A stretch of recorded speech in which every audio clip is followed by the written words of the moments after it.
የአስተዳደር ጥላ ማስፈራሪያ ዝርፊያና ተጠያቂነት አለመኖር በኦሮሚያ ክልል የዕለት ተዕለት ህይወትን በእጅጉ እየቀየሩት ይገኛሉ። ይህንኑ መረጃ የምናካፍላችሁ ነው የሚሆነው።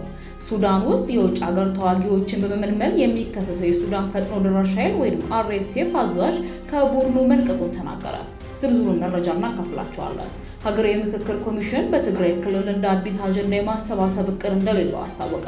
የቮይስ ኦፍ ኢትዮጵያን ቤተሰቦች ሰብስክራይብ ማድረጋችሁን እያስታወስናችሁ በዝርዝር ወደምንመለከታቸው አንዳንድ ጉዳዮች እናልፋለን።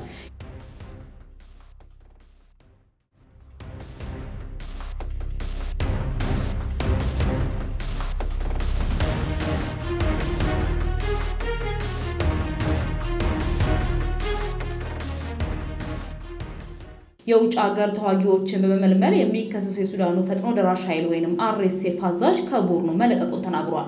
በሱዳን ፈጥኖ ደራሽ ኃይል RSF ውስጥ ከፍተኛ አዛዥ የነበረውና የውጭ ሀገር ተዋጊዎችን ወደ ቡድኑ በማስገባት ረገድ ትልቅ ሚና እንደነበረው የሚነገርለት ግለሰብ ከቡድኑ መውጣቱን ሱዳን ትሪቢዩን ዘግቧል።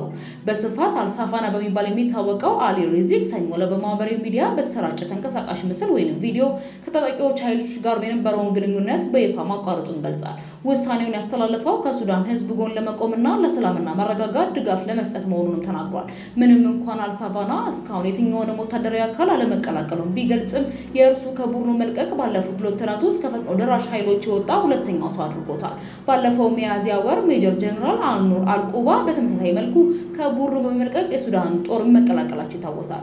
በቡድኑ ውስጥ የብርጋዴር ጀነራልነትን ማዕረግ የነበረውና በምስራቅ ዳርፉር ቁልፍ ሰው ተደርጎ የሚወሰደው አልሳፋና ሚያዝያ 15 ቀን 2023 ጦርነቱ በተቀሰቀሰ ወቅት ነበር ቡድኑን የተቀላቀለው።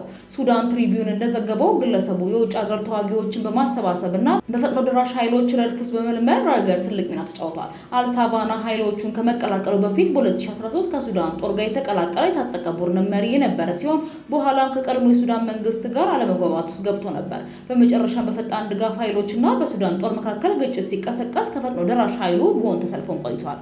በሌላ መረጃችን ሀገራዊ ምክክር ኮሚሽን በትግራይ ክልል እንደ አዲስ አጀንዳ የማሰባሰብ እቅድ እንደሌለው አስታውቋል። የኢትዮጵያ ሀገራዊ ምክክር ኮሚሽን በትግራይ ክልል በቀጣይ እንደ አዲስ አጀንዳ የማሰባሰብ እቅድ እንደሌለው ገልጿል።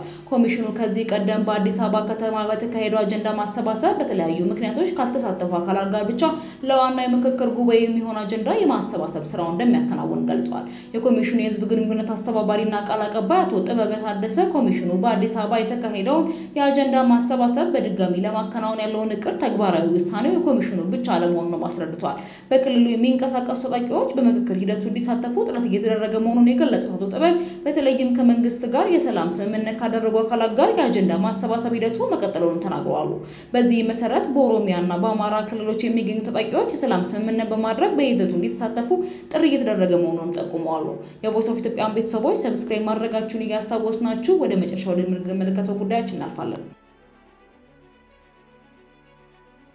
የአስተዳደር ጥላ ማስፈራሪያ ዝርፊያና ተጠያቂነት አለመኖር በኦሮሚያ ክልል የዕለት ተዕለት ህይወትን በእጅጉ እየቀየሩት ይገኛሉ።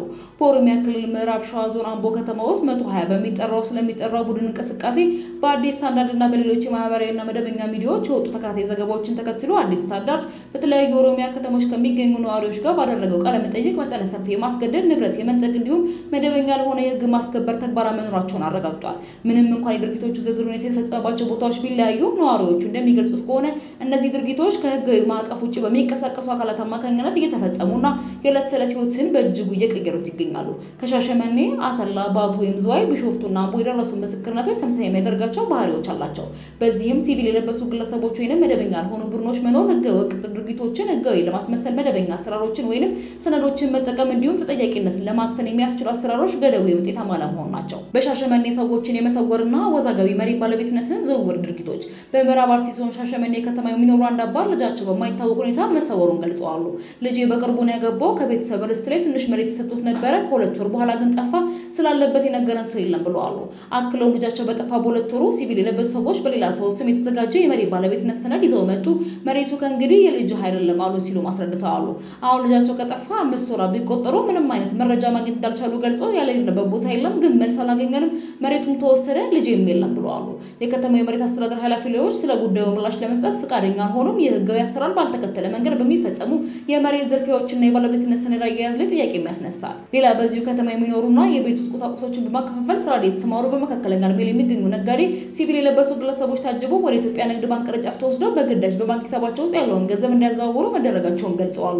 እንደሳቸው ገለጻ የባንክ ሰራተኞች ጥርጣሬ እንዳያድርባቸው ገንዘቡ ህጋዊ የንግድ ዝውውር እንዲመስልም ተደርጎ ተከናውኗል። ነጋዴው ድርጊቱን የፈጸሙ በደረሰባቸው ከፍተኛ ማስፈራሪያና ፍርሃት መሆኑን ጠቁሞ ይህን በማስገደድ ላይ የተመሰረተ ዝርፊያ በመደበኛ የፋይናንስ ስርዓቶች ውስጥ ዘልቆ መግባቱን ያሳያል ብለዋል።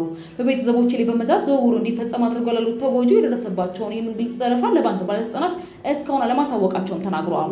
ሶስተኛው የሻሸመኔ ከተማ ነዋሪ የሰጡት ምስክርነት ደግሞ የማስገደድ ተግባሩ በቤተሰብና በማህበራዊ መዋቅሮች ዘልቆ መግባቱን የሚያመላክት ነው።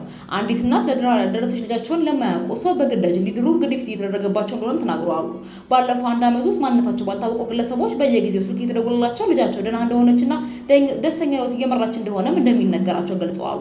እኚህ እናት ልጃቸውን በግዳጅ እንዲሰጡ ያደረጋቸው በቡድኑ አባላት አሁንም በከተማ ውስጥ ሲዘዋወሩ ቢያዩ ልጄን ወደ እኔ ለመመለስ ማድረግ የምችለው ምንም ነገር የለም ሲሉ በመሬት ተናግረዋል። ይህም የማስገደድ ተግባር ከኢኮኖሚያዊና አስተዳደራዊ ጉዳዮች አልፎ የግለሰቦችንና የቤተሰቦችን የግል ህይወት እስከ መቆጣጠር መድረሱም ያሳያል። ለዚህ ዘገባ ቃለመጠይቅ የተደረገላቸው ነዋሪዎች ገለልተኛ ምርመራ እንዲደረግ፣ ግልጽነት እንዲሰፍንና ግለሰቦችን ከማስገደድና ከጥቃት ለመጠበቅ ጠንካራ የጥበቃ እርምጃዎች እንዲወሰዱ በአንድ ድምፅ ጠይቀዋል። በርካታ ነዋሪዎች በአካባቢ መዋቅሮች መካከል ያለው የስልጣን ክፍፍል በግልጽ እንዲቀመጥና የህግ ማስከበር ተግባር ላይ ያለውን ቁጥጥር እንዲሻሻል ጥሪ አቅርበዋል። የክልሉ ባለስልጣናት በዚህ ዘገባ ውስጥ ለቀረቡ ጉዳዮች ላይ እስካሁን ድረስ አዲስ የሰጡት መግለጫ የለም። ቀደም ሲል ለቀረቡ አጠቃላይ ክሶች ባለስልጣናቱ በሰጡት ምላሽ ድርጊቶቹ በተቀናጀ መንገድ የተፈጸሙ ሳይሆን በግለሰብ ደረጃ የተከናወኑ ወንጀሎች ናቸውም ሲሉ አስተባብለዋል። ይሁን እንጂ በተመሳሳይ ዘገባዎች በተለያዩ ከተሞች መውጣታቸውን በቀጠሉበት በዚህ ሁኔታ ነዋሪዎች፣ ታዛቢዎች አጠቃላይ ምርመራ የማድረግና ተቋማዊ ምላሽ የመስጠት አስፈላጊነቱ ከጊዜ ወደ ጊዜ አጣዳፊ እየሆነ መምጣቱን ይገልጻሉ።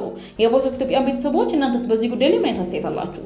አስተያየቶቻችሁን በአስተያየት መስጫ ላይ እንድታስቀምጡልን እየጋበዝናችሁ በሌላ አዳዲስና ወቅታዊ መረጃዎች ዳግም እስክንገናኝ ድረስ በደህና ቆዩ።